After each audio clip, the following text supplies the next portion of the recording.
Karibu katika taarifa yetu ya habari Afrika leo mchana kutoka idhaa hii ya Kiswahili Radio Fortune Africa. Tumekuandalia mengi ikiwa ni pamoja na takribani watu 15 wameuawa na wengine kadhaa kujeruhiwa katika shambulio la Urusi huko Kiev. Tunachokifahamu mpaka sasa wakati zikishambuliana kwa siku ya 5. Uingereza yatangaza vikwazo vipya dhidi ya Urusi. Mzozo kati ya wakatisha ushiriki wa Trump kwenye mkutano wa kilele wa G7. Ubalozi wa Uchina nchini Israel wawataka raia wake kuondoka katika eneo hilo.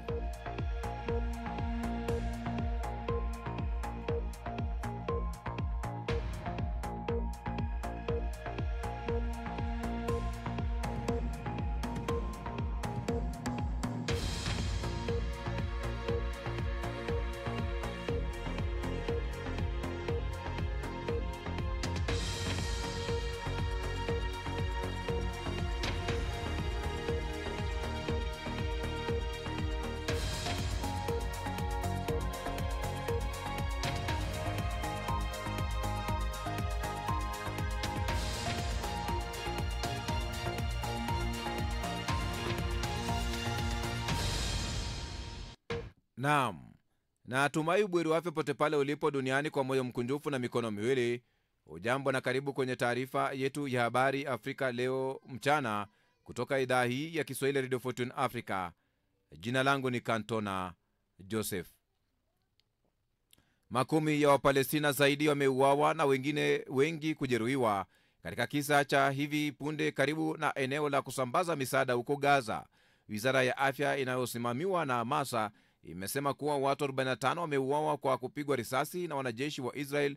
Hospitali kuu inayofanya kazi katika eneo hilo inazidiwa na idadi ya majeruhi, ambapo wanajeshi wa ulinzi wa Israel kutoa maoni yao. Hili linaweza kuwa tukio baya zaidi katika sasa eneo hilo katika ufuatiliaji wa risasi karibu kila siku ambao wanafanyika karibu na maeneo ya usambazaji wa misaada huko Gaza. Walioshuhudia wanasema kuwa wanajeshi wa Israel walifuatilia risasi na kushambulia kwa makombora eneo karibu na makutano ya mashirika mashariki mwa mji wa kusini mwa Khan Yunis, ambapo maelfu ya Wapalestina walikuwa wamekusanyika kwa matumaini ya kupokea chakula. Katika hospitali ya Nasa kuna msongamano mkubwa kiasi kwamba majeruhi wengi wamelala chini, huku wahudumu wa afya wakiwatibu majeraha yao.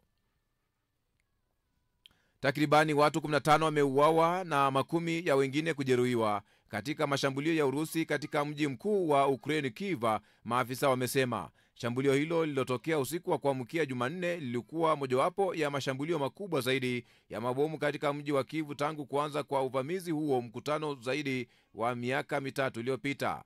Uvamizi huo mkubwa zaidi wa miaka 3 iliyopita. Waziri wa mambo ya ndani wa Ukraine Ihor Kilmeko amesema jumla ya ndege zilizo rubani 440 na makombora 32 yalirushwa nchini humo. Wakati huo vitengo vya ulinzi vya anga vya Urusi vilinasa na kuharibu ndege zipatazo 147 za Ukraine usiku kucha, wizara ya ulinzi ya Moscow imesema. Shambulio hilo la Kiev lilidumu zaidi ya saa 9 na kusababisha wakazi kukimbia kwenye makazi ya nchi ya ardhi kutoka kabla ya saa 6 usiku hadi baada ya jua kuchomoza. Maafisa wamesema kombora la balestiki lilipiga jengo la ghorofa 9 katika wilaya moja na jumla ya wilaya 27 za jiji hilo zikiteketea. Milipuko mikubwa ikitikisa jiji hilo pamoja na milio ya bunduki zinazotumiwa na vitengo vya ulinzi wa anga vya Ukraine kuangusha ndege zisizo rubani katika eneo hilo. Urusi imezidisha mashambulio yake ya anga dhidi ya miji ya Ukraine katika wiki za hivi karibuni. Kiev imeanzisha mashambulio ya aina yake, kwani mazungumzo ya moja kwa moja kati ya pande zote mbili zinazozozana yameshindwa kupata usitishwaji mapigano au maafikiano makubwa.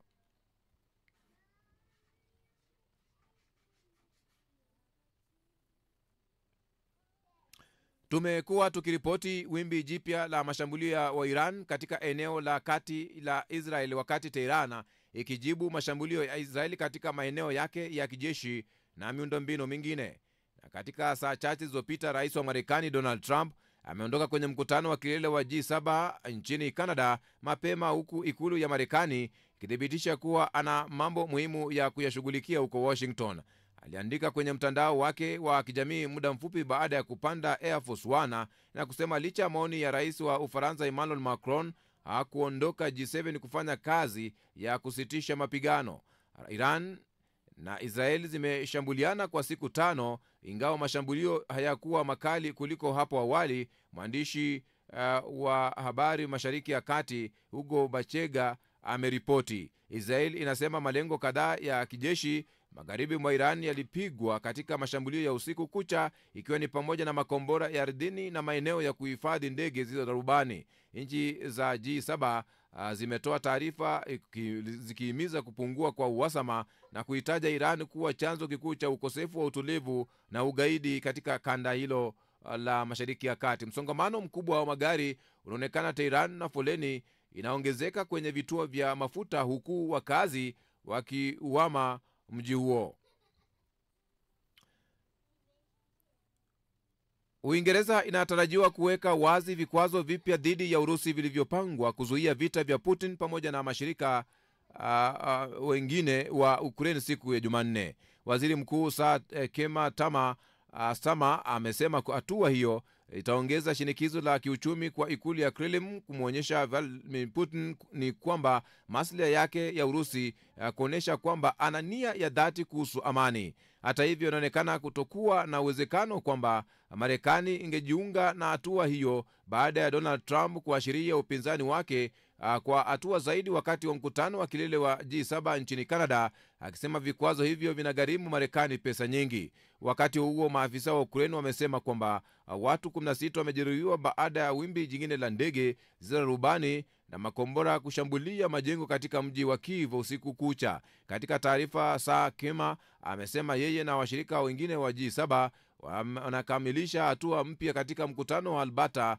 na kwamba watapunguza mapato ya nishati ya Urusi na kupunguza pesa wanazoweza kumwaga katika vita vyao haramu. Mapema siku ya Jumatatu, Trump ambaye alitangaza kuondoka katika mkutano huo mapema kutokana na mzozo unaozidi kuongezeka Mashariki ya Kati, alionyesha haungi mkono mpango wa vikwazo. Rais wa Marekani Donald Trump amekatiza ziara yake katika mkutano wa kilele wa G7 nchini Canada, kwani hivi karibuni amesafiri kwa ndege kurejea Washington kushughulikia mizozo inayoendelea kati ya Israeli na Iran, ambapo ving'ora nchini Israeli vimesikika mara kadhaa katika saa chache zilizopita. Trump ameliomba baraza lake la usalama la kitaifa kukutana na, ingawa maafisa wa Marekani wanasisitiza kuwa Marekani haishiriki katika mashambulio ya Israeli dhidi ya Iran. Ubalozi wa Uchina nchini Israel siku ya Jumanne uliwataka raia wake kuondoka katika eneo hilo haraka iwezekanavyo, huku Israeli na Iran zikiendelea kufanya mashambulio makali.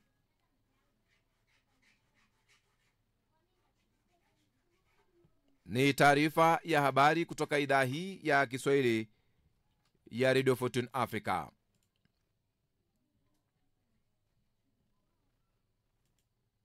Hatua ya Rais Yoweri Museveni wa Uganda kusaini sheria ya jeshi la taifa hilo inayopokelewa kwa hisia tofauti za wasiwasi na mashaka na raia. Hii ni kutokana na vipengee tete katika sheria hiyo ambayo imerejesha mamlaka ya mahakama ya jeshi kuendelesha mashtaka dhidi ya raia, licha ya kuwa hali hiyo ilikuwa imefutiliwa mbali mwezi Januari mwaka huu na mahakama ya juu. Umoja wa Mataifa umesema unapunguza kwa kiasi kikubwa mipango yake ya misaada ya kibinadamu duniani kutokana na kupunguzwa kwa ufadhili kwa kiwango ambacho hakijawahi kutokea. Haya yanajiri wakati shirika la Umoja wa Mataifa la chakula na kilimo FAO na mpango wa chakula duniani WFP wametoa ripoti ya pamoja la onyo la mapema kubainisha njaa inayozidi kuwa mbaya katika maeneo 13 yenye joto kali duniani.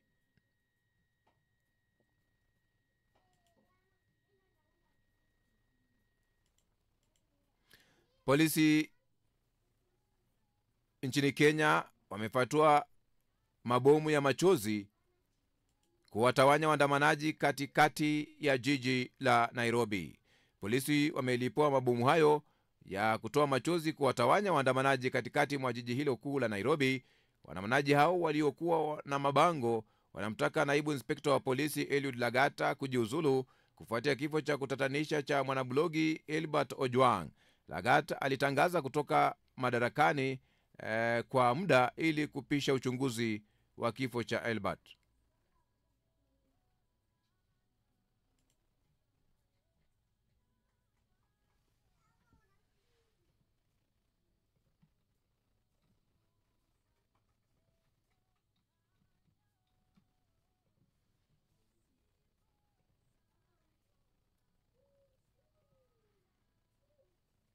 Kikosi cha uokoaji kimetumia kreni kuopoa mwili kutoka kwenye kifusi cha jengo la ghorofa 9 lililoharibiwa vibaya na kombora la balistiki katika wilaya ya Solomiansk, jiji la Kiev.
Ni kikosi cha waokoaji ambao wametumia kreni kuopoa mwili kutoka kwenye kifusi cha jengo la ghorofa 9 lililoharibiwa vibaya na kombora la balistiki katika wilaya ya Solomiansk,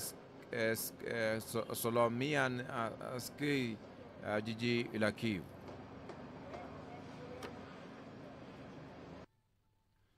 Ndiyo ambayo inajitokeza katika eneo hilo. Mashambulio na makabiliano makali ya silaha kati ya Israeli na Iran yameendelea usiku wa kuamkia leo, pande zote mbili husika zikiripoti kuongezeka kwa idadi ya vifo. Rais wa Marekani Donald Trump, chapisho kwenye mtandao wake wa kijamii wa Truth Social, amesema ni vema kila mtu anapaswa kuondoka mara moja Tehran, huku akisisitiza Iran kuja na mpango mpya wa nyuklia. Kauli yake inawadia baada ya maafisa wa Israeli kuwashauri wakazi kuhama maeneo ya kaskazini mashariki mwa Tehran, wakisema kuwa inapanga kulenga miundombinu ya kijeshi. Mapigano makali kati ya Israel na Iran yameendelea usiku kucha, wakati huu idadi ya vifo ikiendelea kuongezeka. Rais wa Marekani Donald Trump, katika chapisho kwenye mtandao wake wa kijamii wa Truth, amesema ni vema kila mtu anapaswa kuondoka mara moja Tehran, huku akisisitiza Iran kuja na mpango mpya wa nyuklia. Wanataka mazungumzo, ila wangefanya mapema. Walikuwa na siku 60 na siku ya 61, wakasema hakuna mwafaka. Ni lazima waje na mkataba. Inasikitisha kwa pande zote.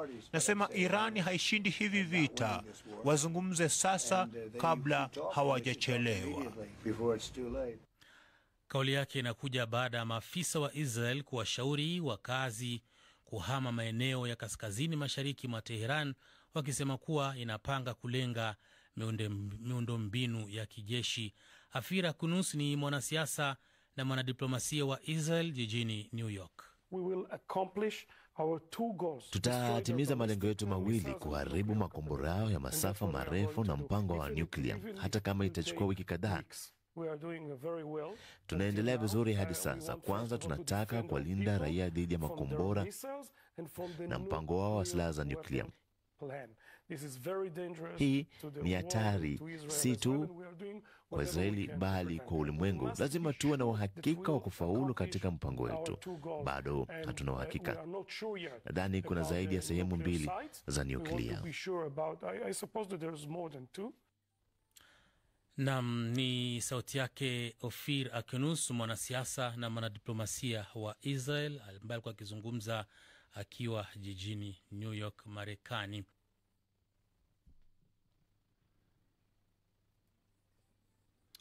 Jeshi la nchini DRC limekanusha taarifa ya awali ya spika wa bunge Vital Kamerhe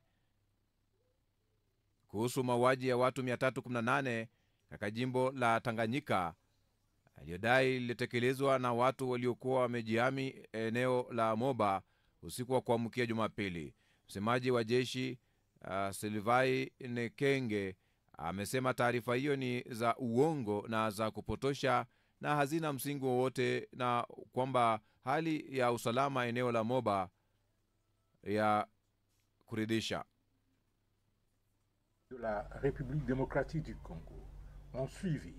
Jeshi la Jamhuri ya Kidemokrasia ya Kongo, sawa na watu wengine, limekuwa likifuatilia ripoti ya mauaji ya watu 318 waliouawa usiku wa Jumamosi Juni 14 kuamkia Jumapili Juni 15 mwaka wa 2025 katika eneo la Moba, wilaya ya Tanganyika. Kutokana na hili, jeshi la DRC linasema kwamba halina ufahamu kuhusu mauaji ya aina hiyo yanayodaiwa kutokea tarehe 14 na 15 mjini Moba. Taarifa kuhusu mauaji ya watu hao 318 yaliyowekwa wazi bila ya kufanyika uthibitisho ni za uongo na hazina msingi wowote. Jeshi la DRC linatoa wito kwa raia kutoamini taarifa hizo za kupotosha na ambazo hazina msingi wowote na ambazo zinaendeshwa kwa misingi ya propaganda ya kisiasa.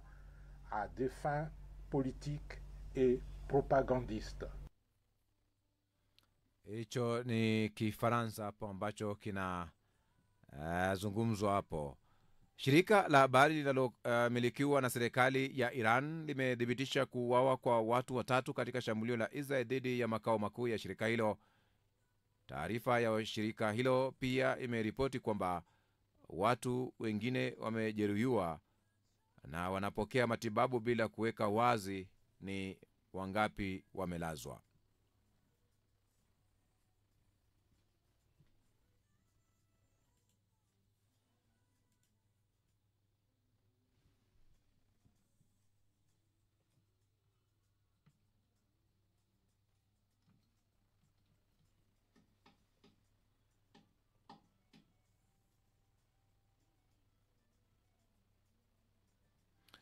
Rais William Ruto wa Kenya amedhibitisha kujitolea kwa nchi yake katika uwazi wa masuala ya kifedha na uongozi wa kikanda kama mageuzi ya udhibitisho kwa kutia saini mswada wa kupambana ukatishwaji wa pesa na kupambana na sheria za ufadhili wa ugaidi marekebisho ya mwaka 25. Ruto amesema sheria hiyo mpya inaziba mianya muhimu ambayo imetumiwa kuwezesha mtiririko wa fedha haramu hasa kupitia miamala ya mali isiyo hamashika na matumizi hamashika na matumizi ya kampuni bandia.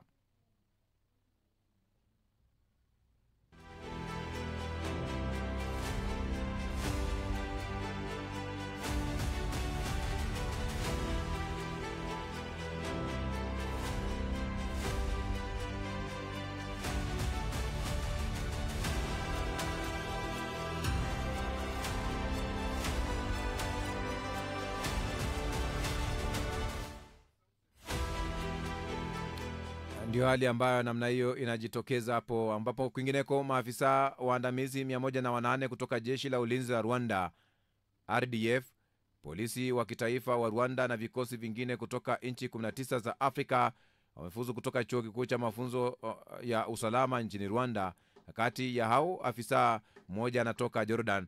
Sherehe ya kuhitimu kwa mafunzo ya 13 ya kamati ya utumishi ilifanyika katika chuo cha mafunzo ya kijeshi huko Nyakinama, wilaya ya Musanze.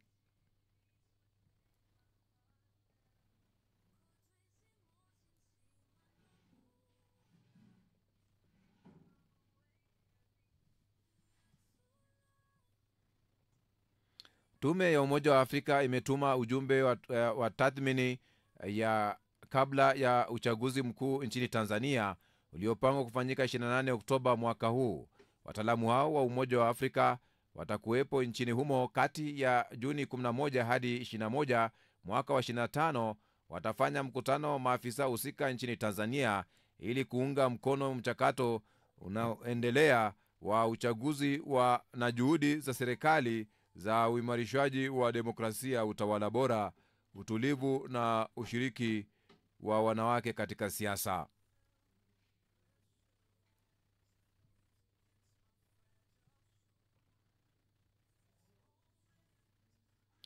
Takribani watu 29 wameuawa katika mvua kubwa ya mafuriko mwishoni mwa juma huko Kinshasa, mji mkuu wa Jamhuri ya Demokrasia ya Kongo. Gavana wa Kinshasa Daniel Mbumba amesema mvua hiyo inaonyesha usiku na kuamkia siku ya Ijumaa na Jumamosi iliathiri jamii kadhaa katika mji mkuu, ikiwa ni pamoja na Ngaliema, Masina, Limba na Matete. Kulingana na maafisa wa familia nzima ilikufa katika kisa kimoja katika wilaya ya Lemba baada ya maporomoko ya ardhi kugonga nyumba yao, huku madaraja kadhaa yakiharibiwa katika eneo la Kalamu na kutatiza sana trafiki.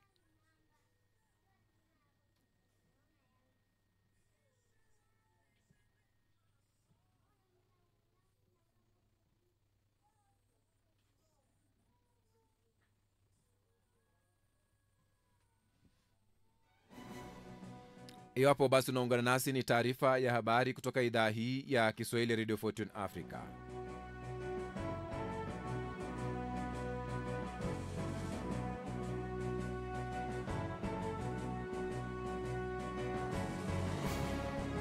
Taarifa kuu ni kwamba kila mtu anapaswa kuondoka mara moja Tehran, asema Trump.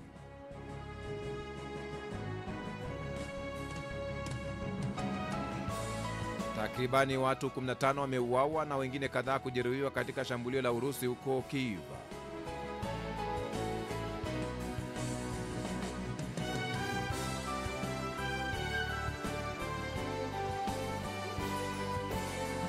Uingereza kutangaza vikwazo vipya dhidi ya Urusi.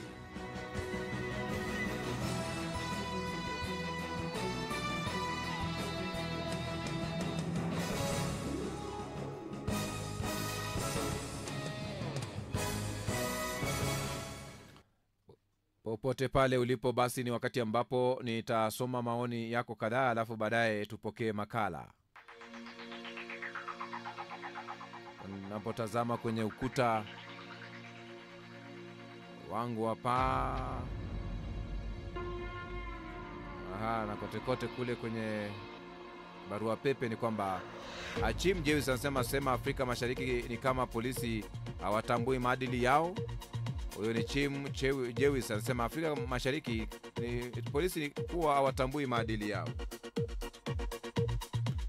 Kimwaga Mohamed Palivi wa Simbo Igunga Palivi na wapata vema kupitia Kitandazi ni Facebook. Francis Sumbu ya Muli Palivi wa Dar es Salaam Tanzania, huko Mashariki ya Kati, Israel na Iran kaini meza moja, mmalize mzozo huo, maana mnasababisha mauaji ya raia wasio na hatia.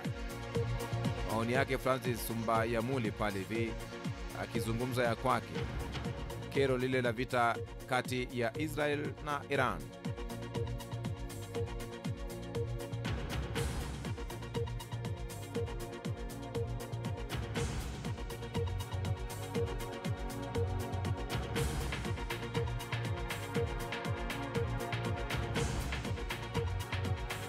Mariba Magoiga pale hivyo wa Kenya, tunajua haki zetu.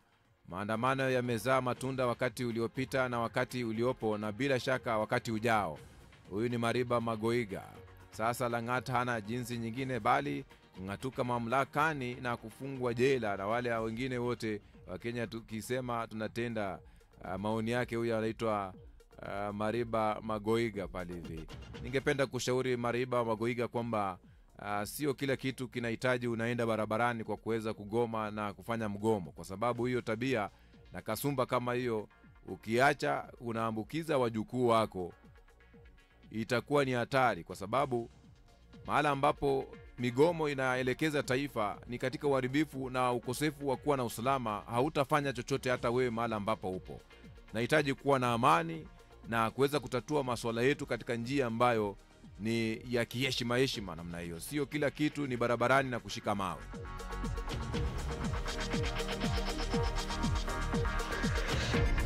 Gideon Leonardo Lubuye pale hivi, hakika Kenya nani atakuwa ana haki kati ya serikali na raia?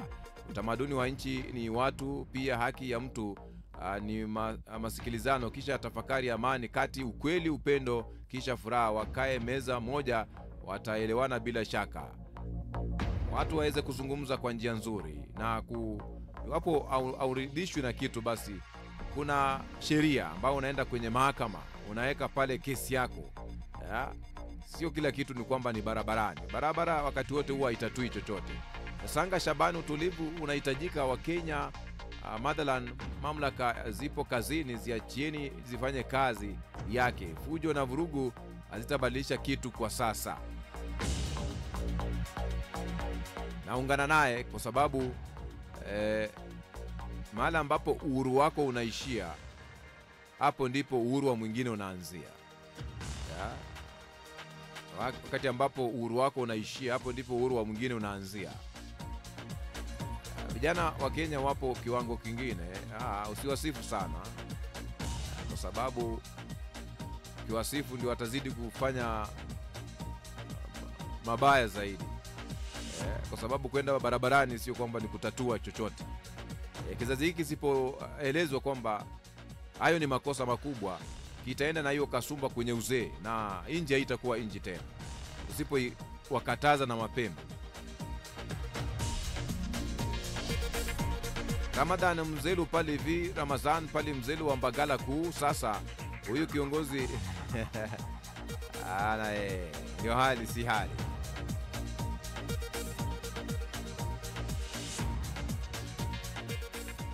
Mimi labda ningependa kusema hivi. Hakikisha unakuwa na wivu mkubwa wa kutunza hata kidogo unachopata. Maana ni ngumu sana kupata msaada ukiwa na shida, sawa katika nyakati hizi. Hakikisha. Kwa sababu usipokuwa katika nafasi hiyo, utakosa kuwa mtu wa kuweza kufikiria na kuzalisha, kwa sababu mwanzo utakuwa unaona kwamba hata ya sababu gani, na ukijikatia tamaa inakuwa ni vigumu sana kusonga mbele. Moja kwa moja nazidi kwenda mbele kwenye hatua ya kuweza kupokea sehemu ya makala yetu. Hii ni idhaa ya Kiswahili Radio Fortune Africa, ambapo mpenzi msikilizaji, tunakuomba simama kituo hiki kufikia malengo yake ya uratibu kwenye hatua ya kununua transmitter yenye uwezo wa kurusha matangazo yake mbali kwa njia nzuri atakayotanua wigo letu na kuwafikia mamilioni ya watu kwa njia ya FM. Unaweza shiriki mchango wako kupitia paybill number ni 625625, account number ni 012450 85217800, au till number ni 456148 kupitia mitandao yote. Hii ni idhaa ya Kiswahili Radio Fortune Africa, ukweli na burudani. Mambo yetu, safari yetu, maisha yetu, tamaduni wetu na imani yetu. Sikiliza idhaa hii kwa vipindi bora, matangazo yenye tija, vile vile ukweli na burudani.